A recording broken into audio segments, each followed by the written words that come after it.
ایک بوڑھے باپ نے اپنے بچے سے پوچھا کہ بیٹا یہ دیوار پہ کیا بیٹھا ہوا ہے؟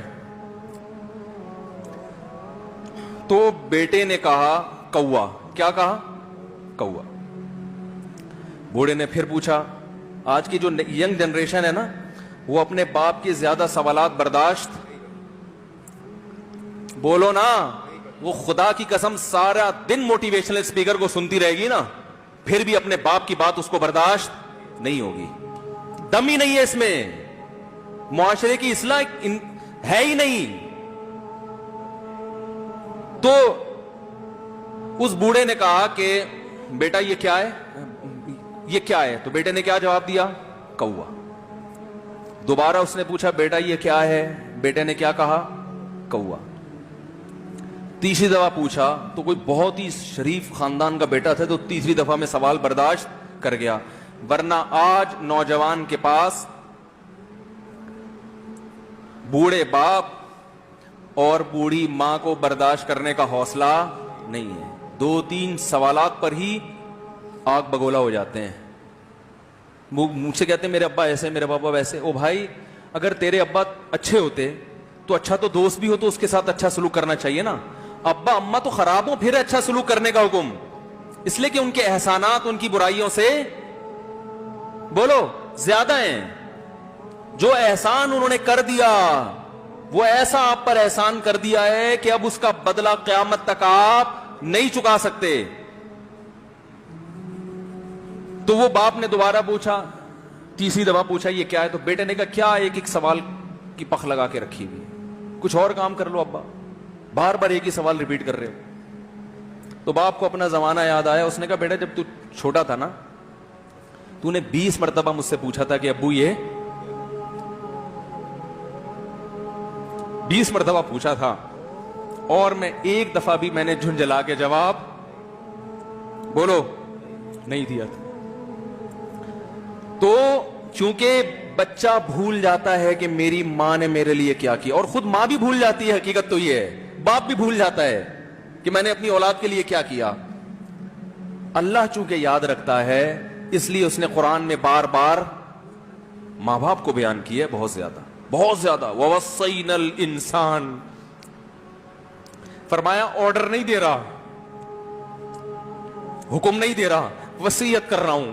جیسے کوئی مرتے ہوئے دنیا سے جاتا ہے نا، ایسے وصیت کر رہا ہوں، حکم نہیں، وصیت حکم سے بڑھ کر چیز ہے کہ ان کو نہیں بھولنا ہے، تم نے ان کو نہیں بھولنا ہے۔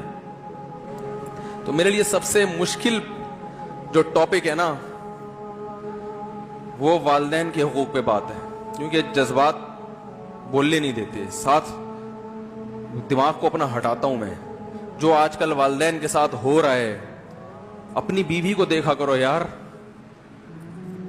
کیسے پالتی ہے، کیسے پالتی ہے بچوں کو، آپ کے دیکھا کرو، کیسے صبح صبح ان کے کپڑے استری کر رہی ہوگی، کیسے محبت سے ناشتہ بنا رہی ہوگی، کیسے محبت سے وین میں بٹھا رہی ہوگی۔ عورت کسی کے لیے بھی منافقت رکھ سکتی ہے، کسی سے بھی دشمنی رکھ سکتی ہے، اولاد کے لیے ماں سے بڑا تحفہ بولو، اولاد کے ساتھ کبھی بھی برا نہیں سوچتی ہو، ایسا اللہ نے اس پر احسان کیا، آج وہ برداشت نہیں ہو رہی۔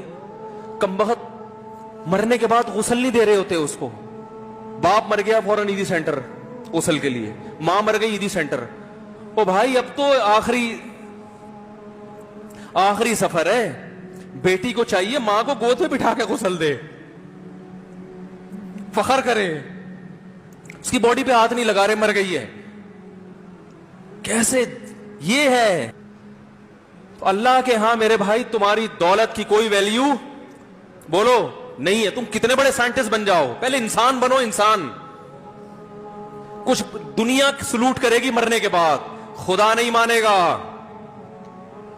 بہت سے لوگوں کی قبروں پہ 21 توپوں کی سلامی ہوتی ہے، بڑے بڑے پروٹوکول دیے جاتے ہیں، آخرت میں پتا چلے گا کہ کتنی توپوں کی سلامی کا مستحق تھا، کتنی توپوں کی سلامی کا حقدار تھا، آخرت میں پتا چلے گا۔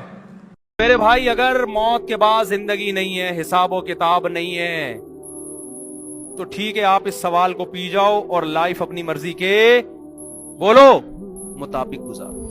لیکن اگر حساب و کتاب ہے, اور قرآن ان اعتراضات کے جواب بھی دیتا ہے, یہ جو ہم کہتے ہیں نا مر کے مٹی ہو کے ختم ہو گئے دوبارہ کیسے زندہ ہوں گے, قرآن کہتا ہے یہ کیسا الزام لگا رہے ہو؟ جو خدا اس مٹی سے انسان بنا سکتا ہے, جو مرغی کو 21 دن تک یہ سکھا سکتا ہے کہ ایسے ایسے گھمانا ہے, اور اس چوزے کے اس انڈے کے اندر ایک زردی ہے ایک سفیدی, 21 دن کے اندر اس میں آنکھیں بھی بن گئی, ٹانگ بھی بن گئی, ناک بھی بن گئی, دل بھی بن گیا, دماغ بھی بن گیا, جگر بھی بن گیا اور مغز بھی بن گیا. یہ ساری چیزیں بن کے 21 دن میں چوزا خول پھاڑ کے باہر آیا. باہر آتے ہی اس کو اپنی ماں کا بھی پتا ہے, اپنے دشمن کا بھی پتا ہے. بلی کو دیکھ کے چیختا ہے, حالانکہ آج تک اس نے بلی کو چیر پھاڑ کرتے ہوئے نہیں دیکھا. ماں کی گود میں گھسنے کی کوشش کرتا ہے اور پہلے دن سے دانا چگنا شروع کر دیتا ہے. اس کو پتا ہے کیا کھانا ہے کیا نہیں کھانا. ایسے ایسے کمالات جس خدا کے, جس نے منی کے قطرے سے انسان کو بنایا, ایک پانی کا قطرہ ماں کے رحم میں گیا, ماں روٹی کھا رہی ہے, اسی روٹی سے بچے کی آنکھ بن رہی ہے, اسی روٹی سے بچے کی ناک بن رہی ہے, اسی روٹی سے بچے کا دل بن رہا ہے, اسی سے بچے کا دماغ بن رہا ہے, اسی سے بچے کی ناک بن رہی ہے. صرف 9 مہینے کے مختصر عرصے میں یخلقکم فی بطون امہاتکم, اللہ کہتے ہیں ماں کے پیٹ میں تمہیں بنا رہا ہوں, فی ظلمات ثلاث, 3 اندھیروں کے اندر. کوئی کنسٹرکشن کرنے والا مزدور ڈینٹنگ پینٹنگ کرتا ہوا نظر نہیں آئے گا, کوئی چھینی ہتھوڑے لے کر. ٹویوٹا کمپنی میں جب گاڑی بنتی ہے ہزاروں مستری, ہزاروں مزدور اور ہزاروں میکینک لگے ہوئے ہوتے ہیں. کوئی ٹائر بنا رہا ہے, کوئی اسکرو بنا رہا ہے, کوئی ونڈ سکرین بنا رہا ہے, کوئی بونٹ بنا رہا ہے. یہاں کوئی بھی نہیں ہے, روٹی سے بن رہی ہیں, گوشت سے, دودھ سے, ساری چیزیں بن رہی ہیں. ایسے سافٹ ویئر اس پانی کے اندر اس خالق کائنات نے انسٹال کر دیے. ادھر 9 مہینے میں دھکا دے کے اس کو ماں کے رحم سے باہر نکالا. باہر نکلتے ہی اب ماں روٹی کھا رہی ہے, دودھ پیدا ہو رہا ہے, ماں کی چھاتیوں میں جانا شروع, اور بچہ کچھ بھی نہیں جانتا لیکن ماں کی چھاتیوں کی طرف لپکنا شروع. اس کو خدا نے ماں کے پیٹ میں سکھا دیا, باہر آتے ہی ادھر تیری ڈائریکشن ہے, یہاں کا سفر کرنا ہے, اس طرح ماں کی چھاتی کو منہ میں لے کے سک کرنا ہے اور دودھ پیٹ میں اتارنا شروع کر دینا ہے. اور پھر جوانی کی دہلیز پہ قدم رکھتا ہے, آسمان سے بارشیں برس رہی ہیں, زمین میں تناور درخت پیدا ہو رہے ہیں. زمین کھود کے دیکھو, نہ آم کا ذائقہ, نہ آم کا رنگ, نہ امرود کا ذائقہ, نہ امرود کا رنگ. گوبر پانی مٹی کے ملاپ سے آم کی گٹلی ڈالی آپ نے, اس زمین کو سگنل دے دیا کیا پیدا کرنا ہے.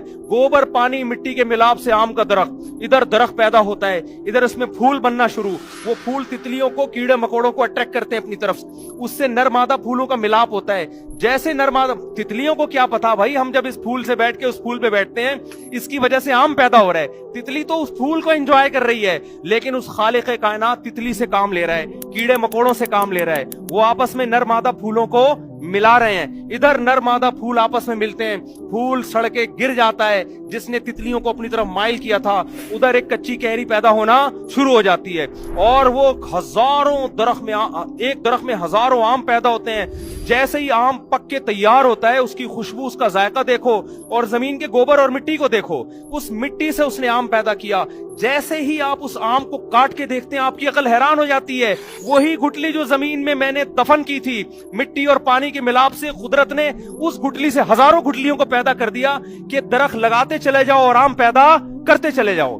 جو خدا مٹی کو ایسے پروسیس سے گزار سکتا ہے, جو ماں کے پیٹ میں آنکھ, ناک اور کان پیدا کر سکتا ہے, جو خدا مرغی کو یہ سکھا سکتا ہے کہ کیسے تو نے اس کے پیٹ سے چوزے نکالنے اور کیسے حفاظت کرنی ہے, وہ خدا قبروں میں مرنے کے بعد, انسان کے مٹی ہونے کے بعد 1 سیکنڈ میں انسان بنا کے اپنے سامنے کھڑا کر سکتا ہے. جو بدبخت یہ کہتا ہے کہ مٹی بننے کے بعد دوبارہ پیدا نہیں ہوں گے, قیامت کے دن اللہ کہتا ہے ان لوگوں کو میں آگ میں ڈالوں گا.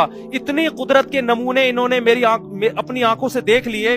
اونٹ کو دیکھ لیا, شہد کی مکھی کو دیکھ لیا, جنگلی جانوروں کو دیکھ لیا, خربوزوں کو پیدا ہوتے ہوئے دیکھ لیا, پھولوں کو پیدا, کیسے خوشنما پھول, ان کے اندر کیسی خوشبو, کیسی ان کے اندر رنگت. انظروا الی ثمرہ اذا اثمر وینعی, قرآن انار کی مثال دیتا ہے. اس انار کے پھلنے کو دیکھو, کیسے زمین میں گوبر پانی مٹی کے ملاپ سے پودا پیدا ہوا, پھول پیدا ہوئے, کچا انار پیدا ہوا, اور ہوتے ہوتے ہوتے ہوتے ایسے پھٹ کے مسکرانا شروع کر دیتا ہے اور اس کے اندر سے رس گرنا شروع ہو جاتا ہے. اور کیسے اس کو جب پھاڑتے ہو اس کے اندر کیسے ترتیب سے دانے جڑے ہوئے ہوتے ہیں, ایسے نہیں بے تکے لگے ہوئے ہوں, کیسے جھلیوں کے اندر تہ بتے.